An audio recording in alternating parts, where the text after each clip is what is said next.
এই ফাঁসির কাজটি ঝুলতে রাজি নাকি তুমি আমার গোলাম হয়ে যাইবা, আমার তাবেদারি করবা, আব্দুল্লাহর বেটা মুহাম্মদের ঈমান ছেড়ে দিবা?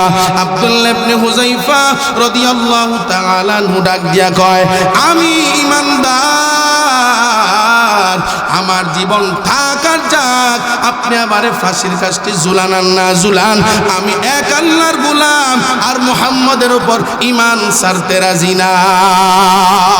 এরে মুসলমান ভাই আমার, এবার জালেম বাদশা যখন এই আওয়াজ শুনে, এবার জালেম বাদশা কয় তারে হবে না, এমনে হবে না।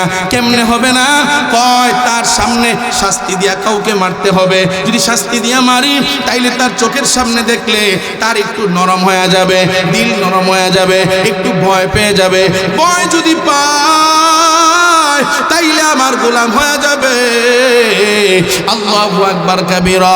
কয় হাদিরে গুলি কর, হাদিরে যদি গুলি করস, হাদি শুধু ভারতের কথা কয়, হাদি শুধু ভারতের আধিপত্যের কথা কয়, হাদি শুধু ইনসাফের কথা কয়, হাদি শুধু ন্যায় বিচারের কথা কয়, হাদি শুধু অন্যায় বিরুদ্ধে রুখে দাঁড়ায়। হাদিরে সরায়া দে, গোটা দুনিয়ার যারা অন্যায়ের বিরোধিতা করে তারা ভয় পাইয়া থমকে যাবে।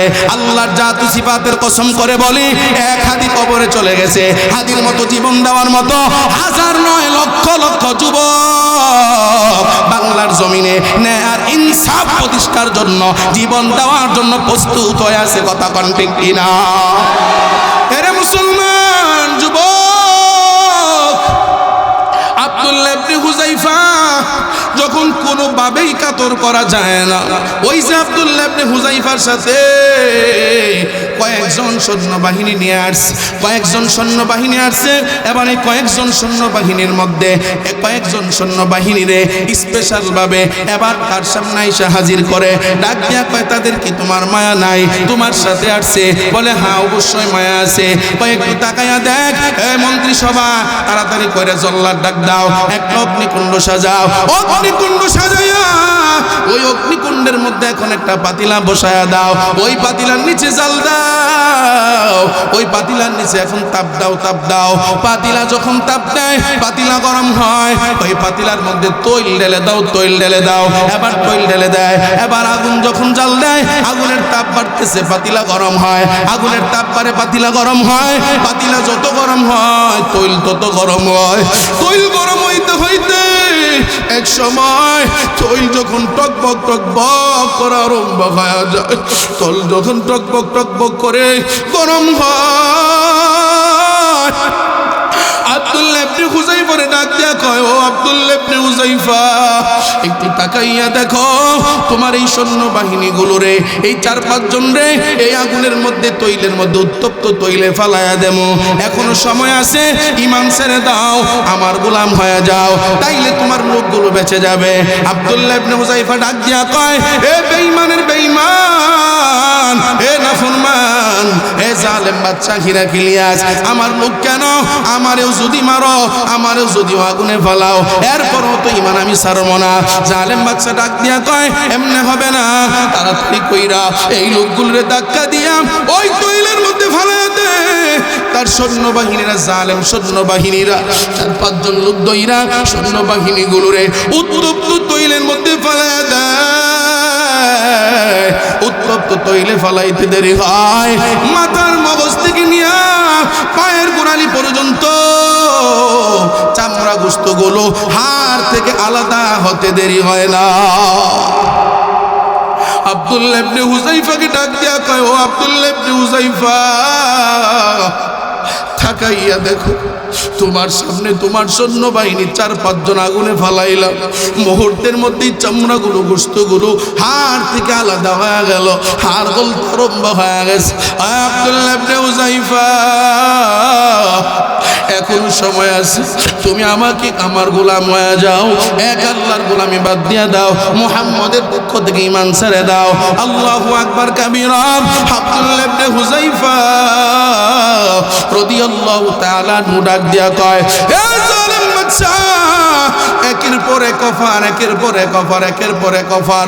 না খাওয়াইয়া রাখলি, জেলখানায় বন্দি করে রাখলি, ফাঁসির কাস্টে দাঁড় করে রাখলি, আগুনে আমার সৈন্যবাহিনী পালাইয়া দিলি।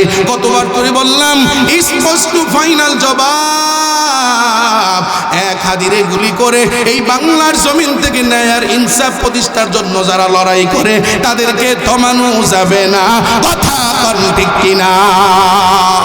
আব্দুল্লাহ ইবনে হুযায়ফা সহ তার সৈন্যবাহিনী যখন বর্ডার ক্রস করছেন, বর্ডার ক্রস করতে দেরি হয়, আর জালেম বাদশা হিরাক্লিয়াসের সৈন্যবাহিনীরা তাদেরকে আটকাইতে দেরি হয় না, তাদেরকে আটকায় ফেললেন। তাদেরকে আটকাইয়া কাউকে গাছের সাথে, কাউকে গিরিলের সাথে, ওয়ালের সাথে বেঁধে ফেললেন। আর আব্দুল্লাহ ইবনে হুযায়ফা রাদিয়াল্লাহু তাআলা আনহুকে জেলখানার বন্দী করে দিলেন। আব্দুল্লাহ ইবনে হুযায়ফা রাদিয়াল্লাহু তাআলা আনহু তার সৈন্যবাহিনী নিয়ে খলিফাতুল মুসলিমিন হযরত ওমর রাদিয়াল্লাহু তাআলা আনহুর শাসনামলে ওনার কথায় জালেম বাদশা হিরাক্লিয়াসের দরবারে গেলেন দিনের দাওয়াত নিয়ে।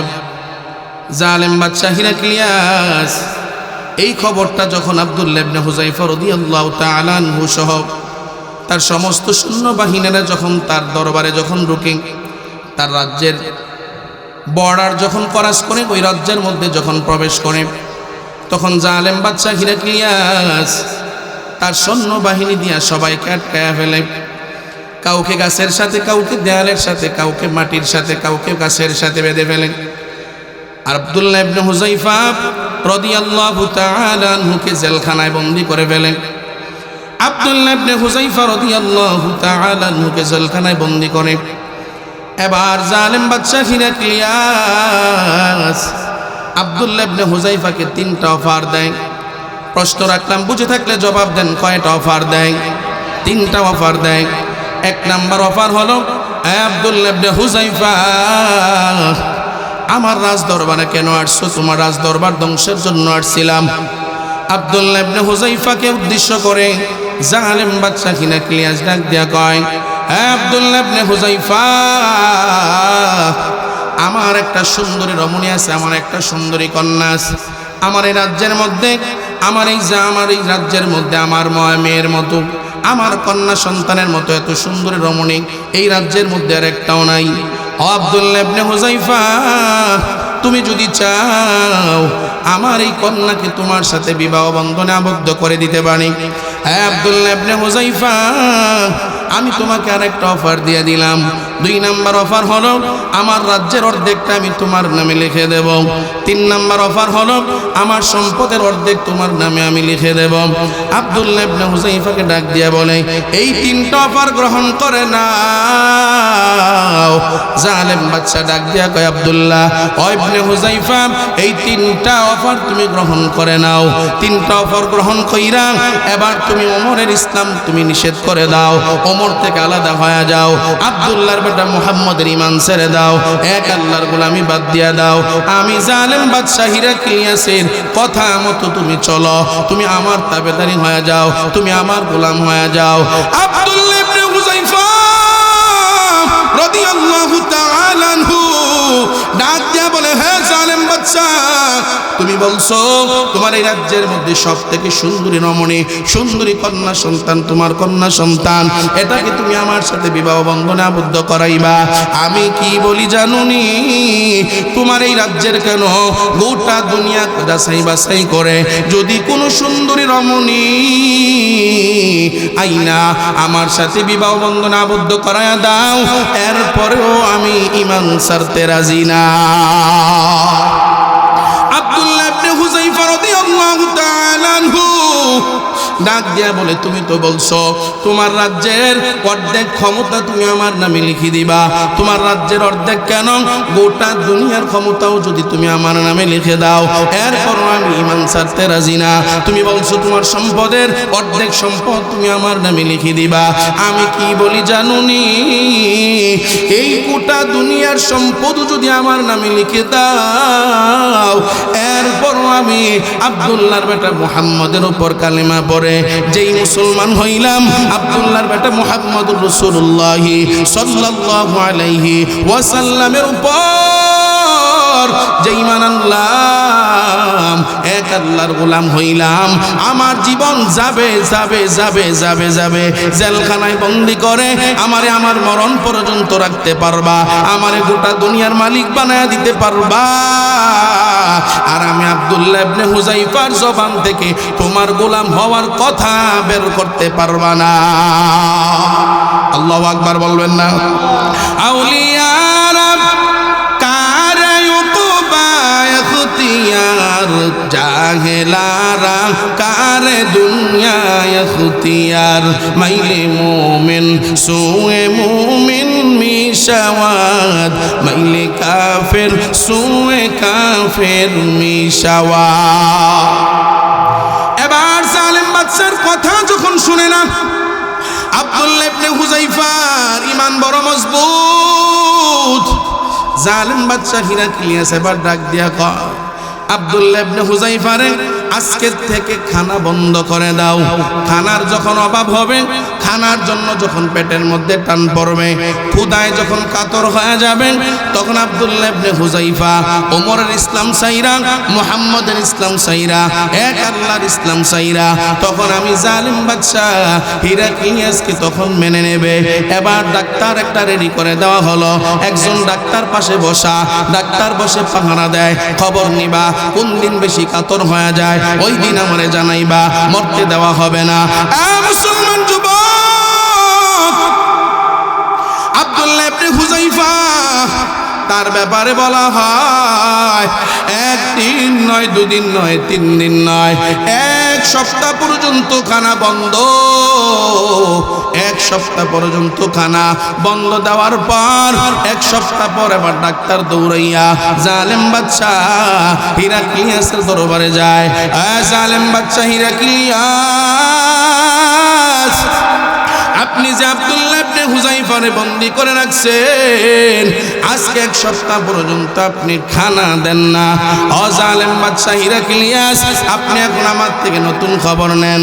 আব্দুল্লাহ ইবনে হুযাইফার যেই অবস্থা, এই অবস্থায় যদি আব্দুল্লাহ ইবনে হুযাইফা খানা না পায়, আব্দুল্লাহ ইবনে হুযাইফা যদি খানা খাইতে না পারে, তাইলে আব্দুল্লাহ ইবনে হুযাইফা মরার জন্য প্রস্তুত হয়ে যাবে, আর বেশিক্ষণ বাঁচতে পারবে না, মরার সাথে পাঞ্জা লড়বে। জালেম বাদশা হিরাক্লিয়াস এবার ডাক দিয়া কয়, তারে যাইয়া বলো না আমারে যেন তে আমার গোলাম হয়ে যায়, এক আল্লাহর গোলামি বন্ধ করে দেয়, ওমরের ইসলাম ছেড়ে দেয়, আব্দুল্লাহর বেটা মুহাম্মদের ইসলাম যেন ছেড়ে দেয়। মুসলমান আব্দুল্লাহ ইবনে হুযাইফাকে ডাক্তার ডাক দিয়া কয়, আব্দুল্লাহ ইবনে হুযাইফা রাদিয়াল্লাহু তাআলা আনহু, আপনি জালেম বাদশা হিরাক্লিয়াসকে আপনি মেনে নেন, এক আল্লাহর গোলামি বাদ দিয়ে দেন, মুহাম্মদের পক্ষ থেকে ঈমান ছেড়ে দেন, ওমরের ইসলাম ছেড়ে দেন। আব্দুল্লাহ ইবনে হুযাইফা ডাক দিয়া কয়, ডাক্তার সাহেব আপনি খবরটা জালেম বাদশার কানে পৌঁছায়া দেন, আমি আব্দুল্লাহ ইবনে হুযাইফা যদি খানা না খাইতে খাইতে আমার মৃত্যু হয়ে যায়, আমার মৃত্যু আমি হাসি মুখে বরণ করে নেব, এরপরও আমি ঈমান ছাড়তে রাজি না, কারণ ঈমানদার কল্লা দিতে রাজি হয়, ঈমানদার রক্ত দিতে রাজি হয়, কারণ ঈমানদার জীবন দিতে প্রস্তুত হয়, এরপরও ঈমানদার ঈমান দিতে রাজি হয় না। কথা কোন ঠিক কিনা? এরা মুসলমান ভাইয়েরা আমার, আমরাও কেমন সিদ্ধান্ত নিতে পারি?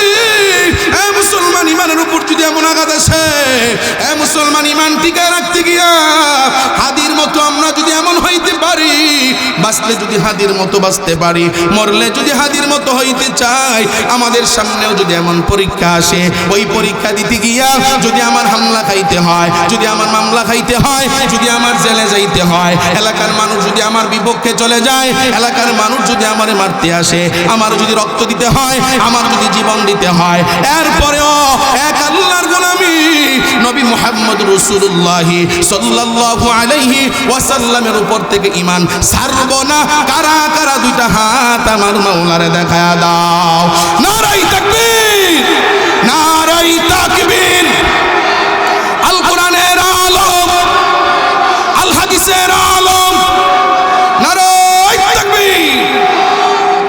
আব্দুল্লাহ ইবনে হুযায়ফা কি জবাব দেয়?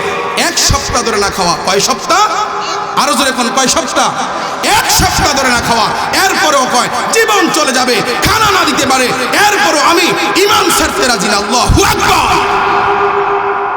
ডাক্তার মহোদয় জালেম বাদশারে ডাক দেয়া কয়, হে জালেম বাদশা, আব্দুল্লাহ ইবনে হুযায়ফা এই উত্তর দিল, তাই বলে হ্যাঁ।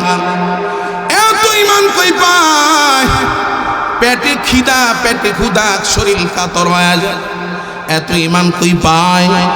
এবার জালেম বাদশা ডাক দিয়া কয়, তার জন্য 2টা খানা রেডি করো, 2টা খানা। প্রশ্ন রাখলাম, জবাব চাই, কয় খানা? আরো জোরে কোন কয় খানা? 1 নাম্বার জালেম বাদশা ডাক দিয়া কয়, তার জন্য 1 নাম্বার খানা হলো মদ, 2 নাম্বার খানা হলো শুকুরের গোশত। মুসলমান, প্রশ্ন রাখলাম, জবাব চাই, বলো না মুসলমানের জন্য শুকুরের গোশত খাওয়া হালাল না হারাম? মদ খাওয়া হালাল না হারাম? এবার এই 2 হারাম খানা নিয়ে আব্দুল্লাহ ইবনে হুযায়ফার জেলখানায় যখন বেরির নিচে দিয়া আব্দুল্লাহ ইবনে হুযায়ফার সামনে উপস্থাপন করা হয়, আব্দুল্লাহ ইবনে হুযায়ফাকে ডাক দিয়া বলে, ডাক্তার সাহেব, ডাক্তার সাহেব, খানা যে দিলেন এই খানা কি খানা? ডাক্তার সাহেব ডাক দিয়া কয়, আপনার জন্য 2 রকমের খানা বরাদ্দ হয়। 2 রকমের মধ্যে 1 নাম্বার হলো 1 নাম্বার শুকুরের গোশত, 2 নাম্বার হলো মদ। এই 2 রকমের খানা আপনি খাইতে হবে। আব্দুল্লাহ ইবনে হুযায়ফা ডাক দিয়া কয়, ডাক্তার মহোদয়, শুকুরের গোশত খাওয়া মুসলমানের জন্য হারাম, মদ খাওয়া মুসলমানের জন্য হারাম। আমার জীবন চলে যাবে না খাইয়া, যদি আমার জীবনও চলে যায়, এরপরেও আমি এই শুকুরের গোশত আর হইল মদ, এই 2 হারাম খাবার আমি কোনোদিন না খাইয়া মরে গেলেও আমি এই খাবার, হারাম খাবার আমার পেটের মধ্যে ঢুকাবো না। একবার কি জোরে জোরে চিল্লায়া বলা যায় আল্লাহু আকবার? আব্দুল্লাহ ইবনে হুযায়ফা 1 সপ্তাহ ধরে না খাওয়া মরে যাবে, এই মুহূর্তে খাবার পাইছে মদ আর শুকুরের গোশত। আরে মুসলমান, এই মুহূর্তে ডাক দেয়া কয়, মরে যাব, এরপরও হারাম খাইব না। আর আমার দেশের মানুষ ভালো চলে, সন্তান বিদেশ, হাজি সাহেব, গাজী সাহেব 5 ওয়াক্ত নামাজি, কত হালাল খায়। ডাক দিয়া কয়, ও মিয়া, আপনি কেন হারাম খান? কয়, হারাম না তো, আমি ইন্টারেস্ট খাই। আছে না নাই? টাকাদার চাইলে কয়, নাই নাই নাই, তবে হাত দেওয়া যাবে, আমার মাইয়ার জামাইয়ের কিছু টাকা আমার কাছে আছে, যদি নিতে চাও দিতে পারবো, তবে মাসে এই দিতে হবে। আছে না নাই? যদিও কুমিল্লায় নাই, বিভিন্ন জায়গায় বয়ানে গেলে পরে আমাদের কানে কানে আওয়াজ দিয়া কয় হুজুর একটু এই ব্যাপারে বয়ান করবেন। আমাদের এলাকার মানুষগুলো একটু বিন্দু পরিমাণও দাঁড় দিতে চায় না, কর্জে হাসানা দিতে চায় না, গেলে পরে আবার যদি সুদের বেলায় বলি তাইলে আবার ফিরায় না। এই জাতীয় মানুষ মনে হয় আমার বাংলাদেশে কুমিল্লায় না। আব্দুল্লাহ ইবনে হুযায়ফা রাদিয়াল্লাহু তাআলা আনহু এবার ডাক দিয়া কয়, আমি না খাইয়া মরে গেলেও আমি কোনোদিনই হারাম খাবার খাবো না। আরে মুসলমান যুবক, একটু ভালো করে চিন্তা করে নাও, পরীক্ষা কেমন আসবে আর পরীক্ষার সময় কেমন আমাদের একটু ইমানি পরীক্ষা দিতে হবে। এবার জালেম বাদশার মেজাজ গরম, জালেম বাদশার মেজাজটা বড় গরম হয়ে গেছে। আব্দুল্লাহ ইবনে হুযায়ফারে আর দেরি করা যাবে না।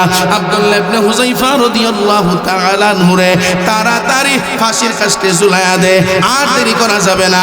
আব্দুল্লাহ ইবনে হুযায়ফা রাদিয়াল্লাহু তাআলা আনহুকে জেলখানা থেকে বের কইরা একটা ফাঁসির কাস্ট সাজাইয়া এবার ফাঁসির কাস্টের মধ্যে দাঁড় করাইয়া দেয়। ফাঁসির কাস্টে দাঁড় করাইয়া জালেম বাদশা একটা সিংহাসনের চেয়ারের মধ্যে বৈশা ডাক দিয়া কয়, ও আব্দুল্লাহ ইবনে হুযায়ফা, ওমরের পক্ষ থেকে প্রতিনিধি হইয়া আসা ও আব্দুল্লাহ ইবনে হুযায়ফা, তোমারে আমি শেষবারের মতো একটা অফার দিয়ে দিলাম।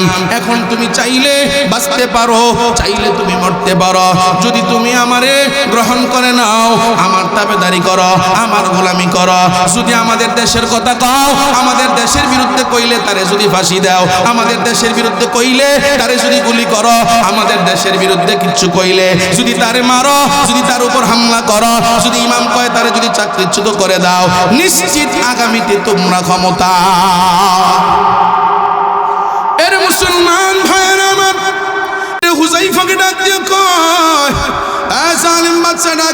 আব্দুল্লাহ ইবনে হুযায়ফা ফাঁসির কাস্তি উঠাইলাম, জল্লাদ রেডি হয়ে আছে, তাড়াতাড়ি বলো এই ফাঁসির কাস্তি ঝুলতে রাজি নাকি তুমি আমার গোলাম হয়ে যাইবা, আমার তাবেদারি করবা, আব্দুল্লাহর বেটা মুহাম্মদের ঈমান ছেড়ে দিবা? আব্দুল্লাহ ইবনে হুযায়ফা রাদিয়াল্লাহু তাআলা আনহু ডাক দিয়া কয়, আমি ঈমানদার, আমার জীবন থাকার যাক, আপনি আমারে ফাঁসির কাস্তি ঝুলান আর না ঝুলান, আমি এক আল্লাহর গোলাম আর মুহাম্মদের উপর ঈমান ছাড়তে রাজি না। আল্লাহু আকবার জোরে বলবেন না? আরো জোরে কি আল্লাহু আকবার বলা যায় না? এরে মুসলমান ভাই আমার, এবার জালেম বাদশা যখন এই আওয়াজ শুনে, এবার জালেম বাদশা কয় তারে হবে না, এমনে হবে না। কেমনে হবে না?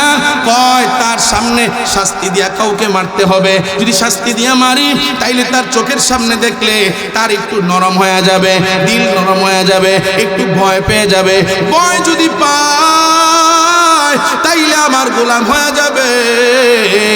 আল্লাহু আকবার কাবীরা।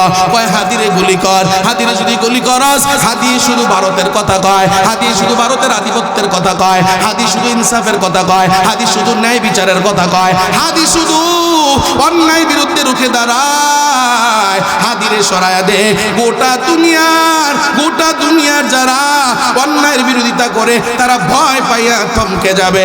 আল্লাহর জাতু সিফাতের কসম করে বলি, এক হাদি কবরে চলে গেছে, হাদির মতো জীবন দেওয়ার মতো হাজার নয় লক্ষ লক্ষ যুবক বাংলার জমিনে ন্যায় আর ইনসাফ প্রতিষ্ঠার জন্য জীবন দেওয়ার জন্য প্রস্তুত হয়ে আছে। কথা কোন ঠিক কিনা? এরে মুসলমান যুবক, আব্দুল্লাহ ইবনে হুযায়ফা যখন কোনোভাবেই কাতর করা যায় না, ওই যে আব্দুল্লাহ ইবনে হুযায়ফার সাথে কয়েকজন সৈন্যবাহিনী নিয়ে আসছে, কয়েকজন সৈন্যবাহিনী আসছে। এবার এই কয়েকজন সৈন্যবাহিনীর মধ্যে কয়েকজন সৈন্যবাহিনীরে স্পেশাল ভাবে এবার তার সামনে এসে হাজির করে, ডাক দিয়া কয় তাদের কি তোমার মায়া নাই? তোমার সাথে আসছে? বলে হ্যাঁ অবশ্যই মায়া আছে।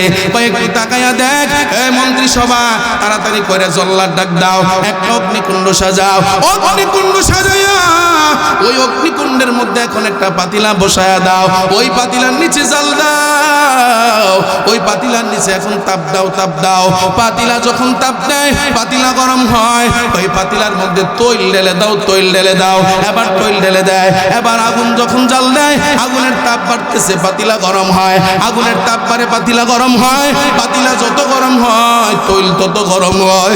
তৈল গরম হইতে হইতে এক সময় তৈল যখন টকবক টকবক করা আরম্ভ হয়ে যায়, তৈল যখন টকবক টকবক করে গরম হয়, আব্দুল্লাহ ইবনে হুযায়ফারে ডাক দিয়া কয়, ও আব্দুল্লাহ ইবনে হুযায়ফা, একটু তাকাইয়া দেখো তোমার এই সৈন্যবাহিনীগুলো রে, এই 4-5 জন রে এই আগুনের মধ্যে তৈলের মধ্যে উত্তপ্ত তৈলে ফালায়া দেমো, এখনো সময় আছে, ঈমান ছেড়ে দাও, আমার গোলাম হয়ে যাও, তাইলে তোমার লোকগুলো বেঁচে যাবে। আব্দুল্লাহ ইবনে হুযায়ফা ডাক দিয়া কয়, এ বেঈমানের বেঈমান, এ নাফরমান, এ জালেম বাদশা হিরাক্লিয়াস, আমার লোক কেন? আমারেও যদি মারো, আমারেও যদি আগুনে ফালাও, এরপরও তো ঈমান আমি ছাড়বো না।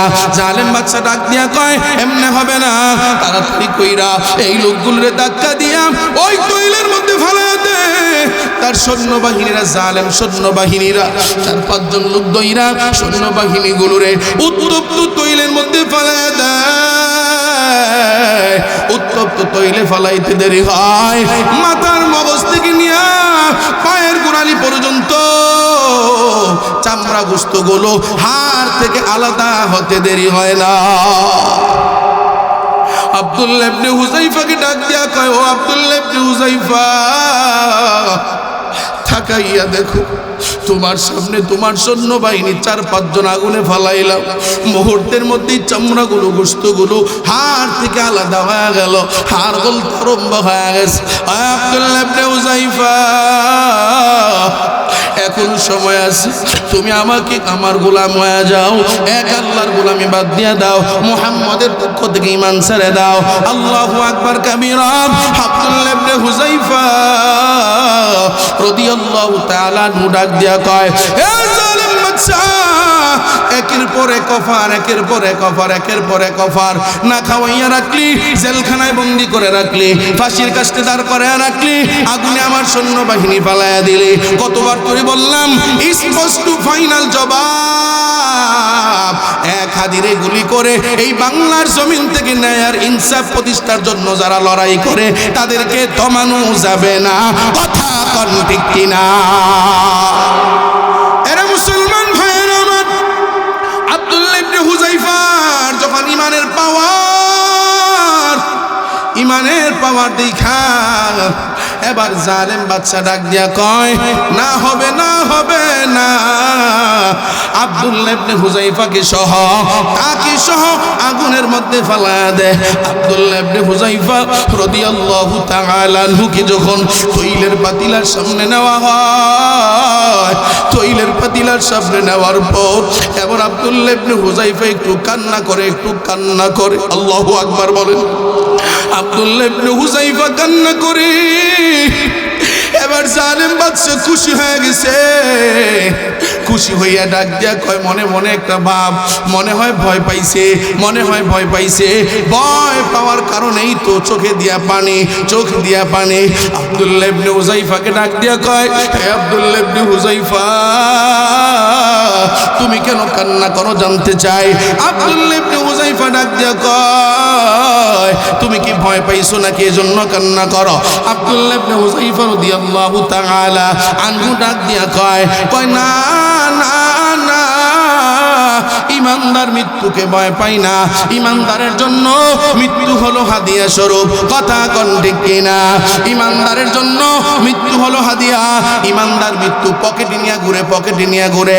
আব্দুল্লাহ ইবনে হুযাইফা ডাক দিয়া কয়, আমি মৃত্যু হবে, আমার আগুনে ফালাইয়া দিবা, তৈলে ফালাইয়া দিবা, এই জন্য আমি কান্না করি না। জালেম বাদশা ডাক দিয়া কয়, কেন কান্না করো, কেন কান্না করো, একটু জানতে চাই। আব্দুল্লাহ ইবনে হুযাইফা ডাক দিয়া কয়, হে জালেম বাদশা, যদি শুনতে চাস তাইলে তাড়াতাড়ি শুনে নে, কেন আমি কান্না করি জানোনি? আব্দুল্লাহ ইবনে হুযাইফা এবার প্রশ্নের জবাব দেয়, আমি কেন কান্না করি জানোনি? আল্লাহ তাআলা আমার একটা জীবন দিছে, আর একটা জীবন ইসলামের জন্য আমি আজকে তোমার পায়ে আইসা, তোমার কাছে আইসা আগুনের মধ্যে আমি শহীদ হইতে যাইতেছি। আমার একটা জীবন আল্লাহ তাআলা শাহাদাত পেয়ালা বরণ করাইতেছে, আমি এজন্য কান্না করতেছি। আমার মালিক যদি আমার একটা জীবন না দিয়া 100 জীবন দিত, তাইলে আমি আব্দুল্লাহ ইবনে হুযাইফা 100 জীবন যদি এইভাবে আল্লাহর রাস্তায় দিতে পারতাম, তাইলে আমি নিজেরে ধন্য মনে করতাম। একবার কি জোরে জোরে চিল্লায়া বলা যায় আল্লাহু আকবার? এরে মুসলমান ভাইয়েরা আমার, সকলকে উদ্দেশ্য করে বলতে চাই, বলো না যদি অন্যায় আর ইনসাফ ভিত্তিক সমাজ ব্যবস্থা, ইনসাফ ভিত্তিক যদি রাষ্ট্র ব্যবস্থা করতে গিয়া, এরে মুসলমান ভাই আমার, স্বাধীনতার 53-54 বছর চলে গেল, বাংলার জমিনে কত দলের পরিবর্তন দেখলাম, নেতার পরিবর্তন দেখলাম, নেত্রীর পরিবর্তন দেখলাম, আল্লাহর কসম কোন নীতির পরিবর্তন আমরা দেখি নাই। কথা কোন ঠিক কিনা? সব পরিবর্তন দেখছি, কিন্তু নীতির কোনো পরিবর্তন দেখি নাই। আরে মুসলমান ভাই আমার, একবার তাকাইয়া দেখেন, আবরার ফাহাদ হত্যা হলো। আরে মুসলমান, আবরার ফাহাদ হত্যা হলো, এখনো তার বিচার হয় নাই। ওই যে মেজর সিনা খুন হলো, তার আসামি এখনো জেলখানায়, এখনো তার ফাঁসির আদেশ দেওয়া হলো, কার্যকর করা হলো না। আরে মুসলমান, একের পর এক অন্যায়, খুন, হত্যার জুলুম, অত্যাচার, নির্যাতন, নিপীড়ন, দৈনন্দিন দর্শন, দৈনন্দিন চাঁদাবাজি, দৈনন্দিন খুন খারাপি বাড়তেছে না কমতেছে? কমে না বাড়ে। আজকেও শুনলাম ওই খুলনায় নাকি কারে গুলি করে মারছে। এ মুসলমান শুনে নাও, একজনকে হত্যা করার অপরাধে একজন হত্যাকারীর যদি সাথে সাথে ওই বাইতুল মুকাররমের সামনে নিয়ে গোটা বাংলাদেশের নয় দুনিয়ার সমস্ত এই টেলিভিশনগুলো লাইভ টেলিকাস্ট কইরা যদি তারে হত্যার বদলি তারেও যদি ফাঁসির কাস্টে ঝুলাইয়া দিত, আল্লাহর কসম সপ্তাহে সপ্তাহে মাসে মাসে বাংলার জমিনে হত্যা আর বাড়তো না। ঠিক কিনা বলো? এরে মুসলমান যারা টেন্ডারবাজি করে, যারা দর্শন করে, একজন দর্শককে যদি বাইতুল মুকাররমের সামনে নিয়ে পাথর মেরে মেরে মেরে মেরে যদি দুনিয়ার থেকে বিদায় করে দেওয়া হতো, আল্লাহর কসম করে বলি এই বাংলার জমিন থেকে দর্শন বন্ধ হয়ে যাইতো, চুরি চামারি বন্ধ হয়ে যাইতো। কিন্তু বাংলাদেশে ন্যায় আর ইনসাফের মতো বিচার নাই বলেই তো 7-7 মার্ডারের আসামি জামিন পাইয়া যায়, অস্ত্র মামলার আসামি জামিন পাইয়া যায়। আর আমার আর তোমার মতো সাধারণ মানুষ একটা মিথ্যা মামলায় জেলখানায় গেছি, তারে জামিন দেয় না, বুঝায় আমি বড় বিচারক। আর এই জালেমের বাচ্চা জালেমগুলো টাকা খাইয়া অস্ত্র মামলায় হত্যাকারী, জুলুমবাজ, চাঁদাবাজ, টেন্ডারবাজ, তাদেরকে টাকার বিনিময় মুসলমান জেলখানার থেকে ওই দিন শুনলাম আসিফ নজরুল বলল 4 ঘন্টায় 800 মামলা জামিন দিয়া দিস। কয় ঘন্টায়? 4 ঘন্টায় 800 মামলা জামিন দিয়ে দিছে। আরে মুসলমান ভাই আমার, তুমি যে অস্ত্র মামলাওয়ালা রে তুমি যে বাইর করলা, সে তো তারে বিচার না কইরা যে তুমি বাইর করলা, সে তো বাইরে যাইয়া আবার অস্ত্রের মোহনা দিবে। যারে চাঁদাবাজি করতো তারে যে তুমি জামিন দিলা, সে তো আবার চাঁদাবাজি করতো। এজন্য মুসলমান যুবক, বাংলার জমিনে ন্যায় আর ইনসাফ প্রতিষ্ঠা হোক আমরা চাই না, চাই না। আরো জোরে এখন চাই না, চাই না। ন্যায় আর ইনসাফ প্রতিষ্ঠা করতে গেলে এমনি হবে না। এই বাংলাদেশে আমরা যে বাংলা ভাষায় কথা বলি, প্রশ্ন রাখলাম জবাব চাই। বলো না রফিক সালাম বরকত জব্বার যদি জীবন না দিত আমরা কি বাংলা ভাষা পাইতাম? কথা কয় না বাংলা ভাষা পাইতাম? বাংলা ভাষার জন্য এই দেশের মানুষ জীবন দিছে না, দিছে না? সবাই কয় না জীবন দিছে না, দিছে না? বলো ওই পাকিস্তান থেকে আমাদের বাংলাদেশ আলাদা করতে গিয়া, এই বাংলাদেশ স্বাধীন করতে গিয়া, এই বাংলাদেশের জন্য একদল মানুষ জীবন দিছে না, দিছে না? আরো যেরকম দিছে না, দিছে না? ফেসিবাদ দূর করতে গিয়া আমার ছাত্র ভাইয়েরা এই বাংলার জমিনে রক্ত জড়াইছে না, জড়াইছে না? জীবন দিছে না, দিছে না? আরে মুসলমান, ভারতের আধিপত্যের ব্যাপারে কথা বলতে গিয়া আবরার ফাহাদ জীবন দিছে না, দিছে না? ওসমান হাদি জীবন দিছে না, দিছে না? বলো না আমরাও যদি ন্যায় আর ইনসাফ প্রতিষ্ঠা করতে চাই, ন্যায় আর ইনসাফ প্রতিষ্ঠা করতে গিয়া বাংলার জমিনে যদি আমাদেরও প্রয়োজনে জেলখানায় যেতে হয়, রক্ত দিতে হয়, জীবন দিতে হয়, কাফনের কাফন মাথায় বাঁধতে হয়, রাস্তায় নামতে হয়, রাজপথে নামতে হয়, জীবন দিতে হয়, কারা কারা রাজি দুটা হাত আমার মাওলারে দেখায়া দাও।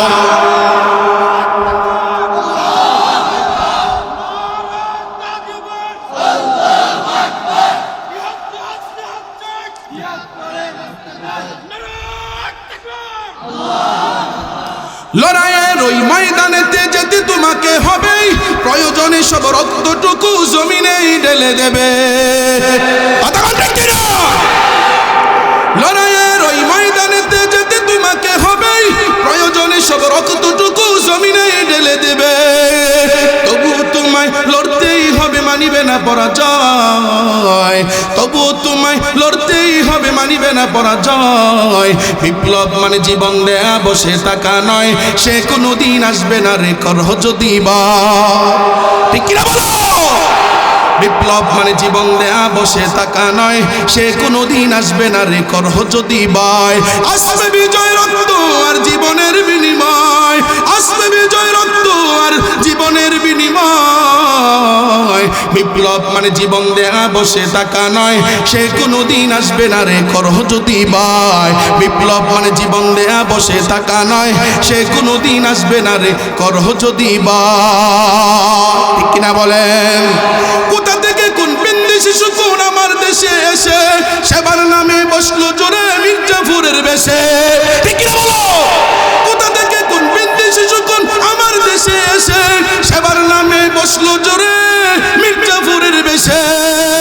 তাদের করতে নাস্তানাবুদ হতে হবে নির্ভয়, তাদের করতে নাস্তানাবুদ হতে হবে নির্ভয়। বিপ্লব মানে জীবন দেয়া, বসে থাকা নয়, সে কোনোদিন আসবে না রে করহ যদি বাই।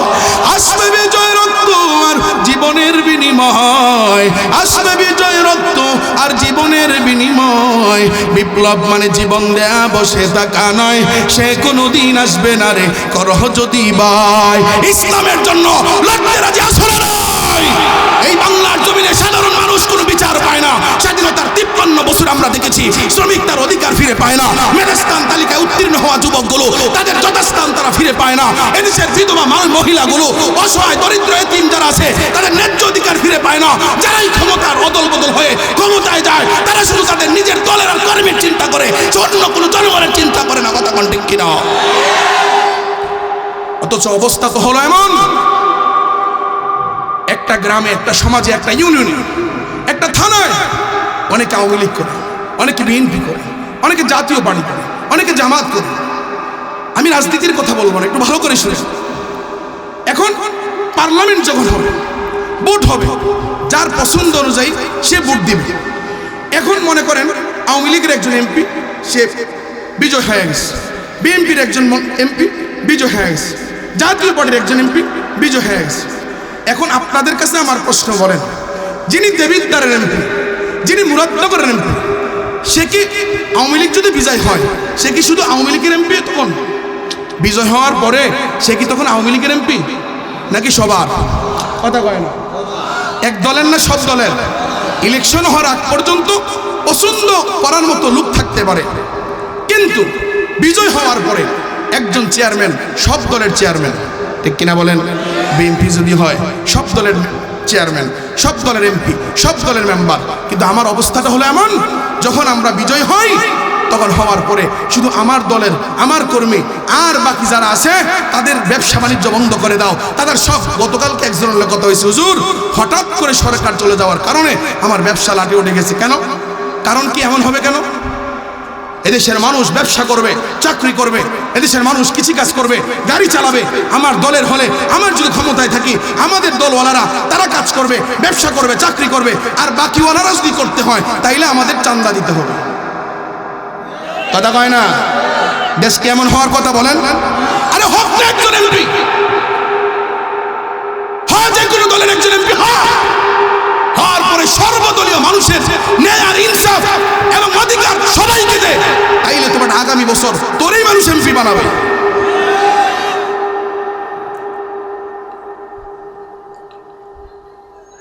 আমি কি রাজনীতির কথা বললাম?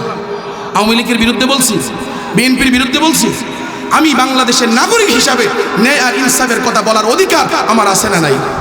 আল্লাহ আমাদের বুঝার তৌফিক দান করেন, বলেন আমিন। প্রশ্ন রাখলাম, জবাব চাই। বলেন বাংলাদেশে কি এই পৃথিবী থেকে আমরা আজীবন বেঁচে থাকতে পারবো? আমি এক্ষুনি ছেড়ে যাব, কষ্ট হচ্ছে আপনাদের? প্রিয় মুসলমান ভাইয়েরা আমার, বলেন আমরা কি আজীবন বেঁচে থাকবো? মরতে হবে, মরতে তো হবেই। মরতে যেহেতু হবে, এমন ভাবে মরবো যেন আমার শাহাদাতের মরণ হয়। আল্লাহ কবুল করেন, বলেন আমিন। আল্লাহ বলেন ওয়ায়াউমা ইউনফাখু ফিস-সূরি ফাফাজি'a মান ফিস-সামাওয়াতি ওয়া মান ফিল আরদি ইল্লা মান শাআল্লাহ। আল্লাহু আকবার বলেন।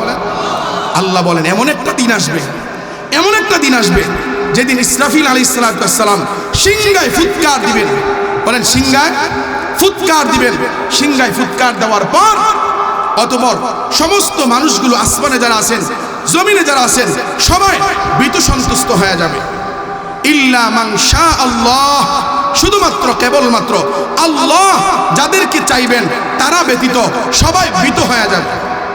শুধু কি তাই? না না না, আল্লাহ বলেন ওয়াতারাল জিবালা তাহসাবুহা জামিদাতাও ওয়া হিয়া তামুররু মাররাস সাহাব। এই যে আমরা পাহাড় দেখতেছি, পাহাড়, বলেন পাহাড় দেখি না? দেখি না? কত শক্তিশালী না, মজবুত না? ওই সাজেকের পাহাড় 2600 ফুট উচ্চতা, এত মজবুত। বলেন এক গ্রামের মানুষ যদি ওই পাহাড় ধাক্কা দেই পড়ে যাবে? আমরা এক থানার মানুষ যদি ধাক্কা দেই পড়ে যাবে? এত মজবুত, এত মজবুত। আল্লাহ কয় বান্দা এই দুনিয়ার জমিনটা কি মনে করতেছো, কি মনে করতেছো? আমি আমার বয়ানের ইতি টানতেছি মুসলমান, এক্ষুনি দোয়া হয়ে যাবেন। একটু ভালো করে শুনে নেন।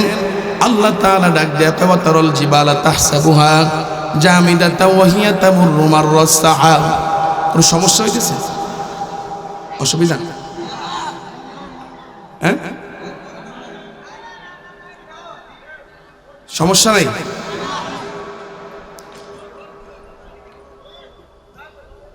বসি, আমরা বসে পড়ি ভাই। সমস্যা হলে দোয়া করে দেন ইনশাআল্লাহ। আল্লাহ কবুল করেন, বলেন আমিন। আল্লাহ বলেন একটা সময় আসবে ওয়াতারাল জিবালা তাহসাবুহা ওয়াতারাল জিবালা তাহসাবুহা জামিদাতাও ওয়া হিয়া তামুররু মাররাস সাহাব সুন্নাল্লাহিল্লাযী আতকানা কুল্লা শাই ইন্নাহু খাবীরুম বিমা তাফআলুন।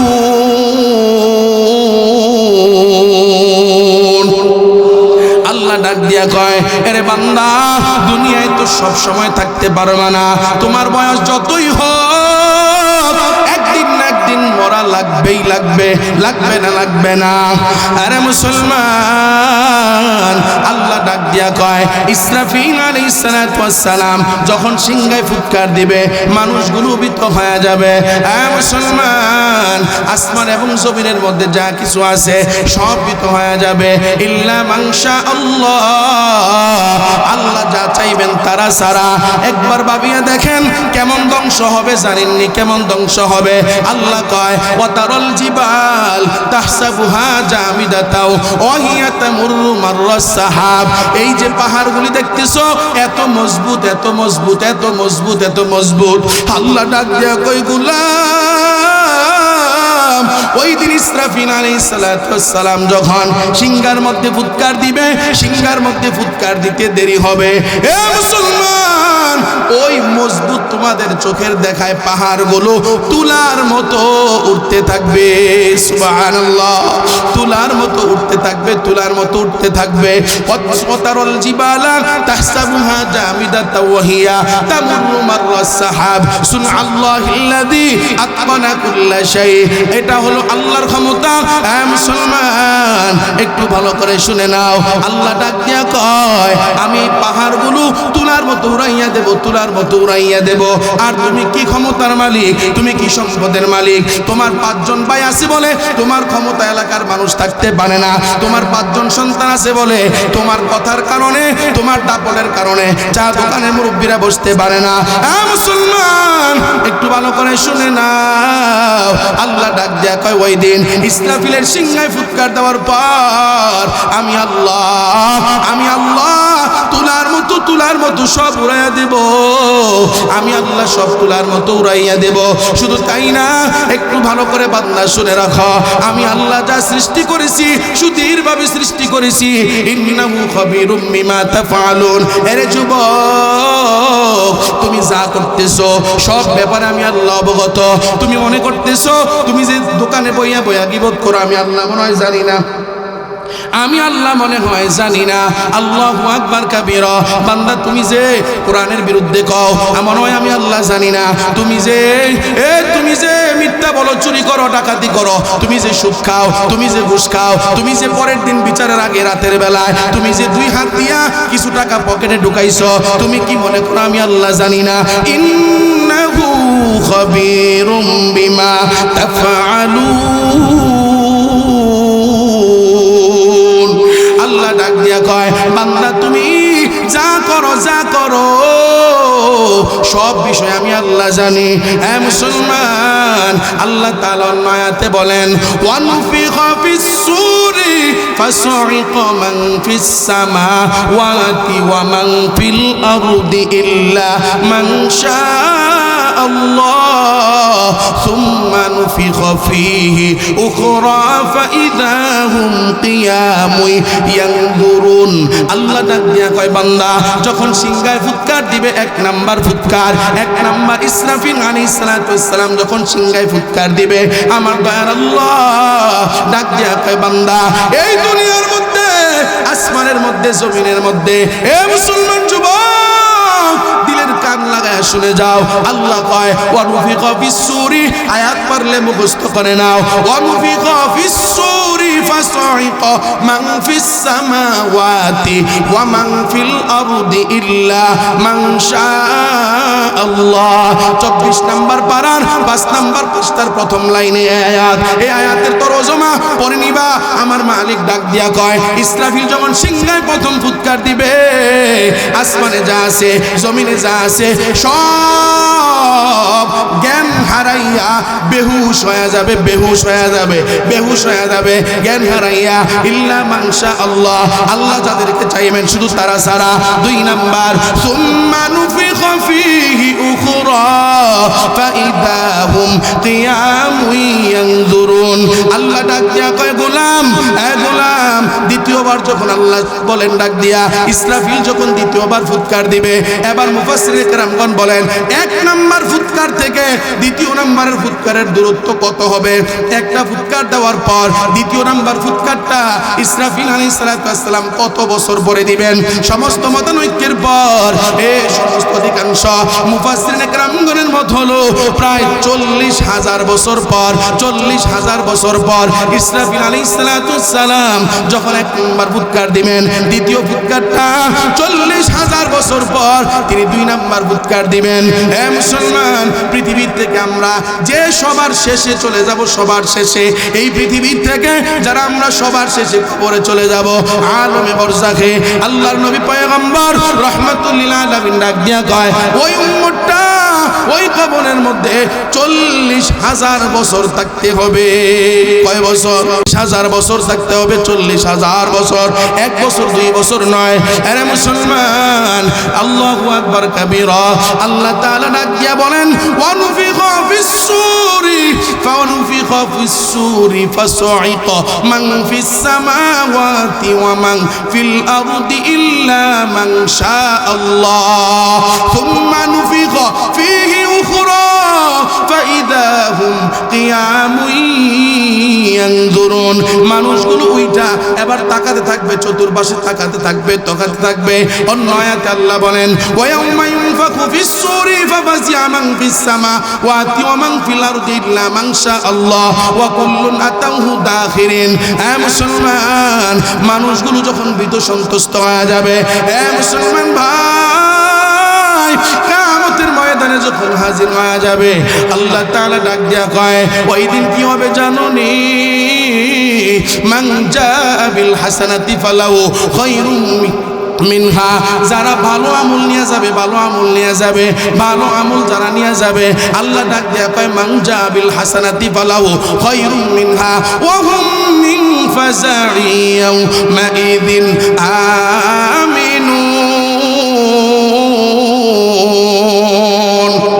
আল্লাহ ডাক দিয়া কয়, বান্দা, ওই দিন যারা ভালো আমল নিয়ে আমি আল্লাহর দরবারে আসবে, আমি আল্লাহ ওই দিন তাদেরকে উত্তম প্রতিদান দেব।